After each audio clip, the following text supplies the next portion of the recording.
Para bem aproveitarmos este tempo no qual nos debruçaremos na carta de Paulo aos Gálatas, é importante ter o seu momento de leitura e oração desta carta. Portanto, pegue a sua Bíblia, invoque as luzes do Espírito Santo e mergulhe nos seguintes capítulos. Gálatas, capítulos 2, versículo 11, até o capítulo 3, versículo 22. Tenha no seu coração o ambiente e as situações que Paulo viveu, tudo motivado pelo Evangelho de Cristo. Após narrar parte da história de sua vida, Paulo cita uma assembleia ocorrida em Jerusalém. O fruto desta assembleia é o reconhecimento por parte dos apóstolos da evangelização que Paulo realiza junto aos gentios. Com isto, Paulo mostra que as atividades e a evangelização que ele exerceu junto aos Gálatas possuem profunda unidade com os apóstolos, o que é de extrema importância para a promoção da fé. Apesar de terem recebido a boa nova da parte de Paulo, os Gálatas deixam-se conduzir por pregadores que apresentam uma conduta de vida baseada em normas e regimentos, bem diferente do que Paulo ensinara e demonstrara para os Gálatas, como ele mesmo diz: já não sou eu quem vive, é Cristo que vive em mim.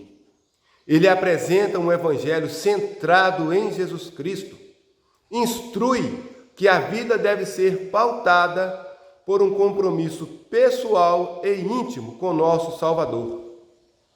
A postura daqueles pregadores que querem introduzir costumes que não encontram fundamento no Evangelho provoca divisões e atritos.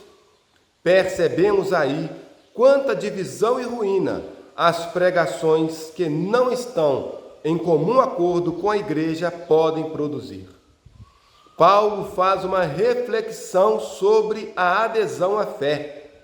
Como tema de fundo, ele aborda a salvação. Em que deposito minha salvação? Na graça ofertada por Cristo ou no cumprimento de atos externos? Ele faz toda uma abordagem de como a aliança surgiu e foi oferecida a Abraão antes do surgimento da lei. Nas palavras do Papa Francisco: caríssimos, esta primeira exposição do apóstolo aos Gálatas apresenta a novidade radical da vida cristã. Todos aqueles que têm fé em Jesus Cristo são chamados a viver no Espírito Santo, que liberta da lei e, ao mesmo tempo, a leva ao cumprimento segundo o mandamento do amor. Eis aí o cerne deste trecho. O cumprimento dos mandamentos deve ser feito pela ótica do amor. Paulo enfatiza a essencialidade da nossa adesão a Cristo, ao cumprimento dos dois maiores mandamentos da lei, como podemos ver no Evangelho segundo São Mateus, capítulo 22, versículos 34 a 40. Amar a Deus de todo o coração e ao próximo como a si mesmo. Mais exigente do que o cumprimento de normas e leis é a vivência do Evangelho.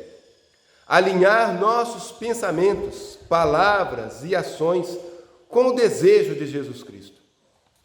Deixar que o Espírito Santo transforme nossas vidas, apesar de exigente, é extremamente gratificante. O que ele escreveu aos Gálatas não são palavras vazias, mas o que ele primeiramente experimentou: viver em Jesus Cristo. Após um bom processo de conversão e intimidade com Cristo, Paulo vivia seu cotidiano buscando alcançar o prêmio, que é o conhecimento de Cristo, seu amor e misericórdia. Esta é uma carta de esperança para todos nós, que nos motiva a depositarmos nossa confiança em Jesus. Somos convidados a seguir o exemplo de Paulo e deixar que o Cristo seja a nossa norma de vida, vivendo, pensando e agindo como Deus quer. É uma carta que nos instrui e incentiva a sermos iluminados pelo Espírito Santo, a assumirmos na nossa vida e na nossa convivência com os outros o amor e a misericórdia. Depositemos dia a dia a nossa confiança, que é o Cristo.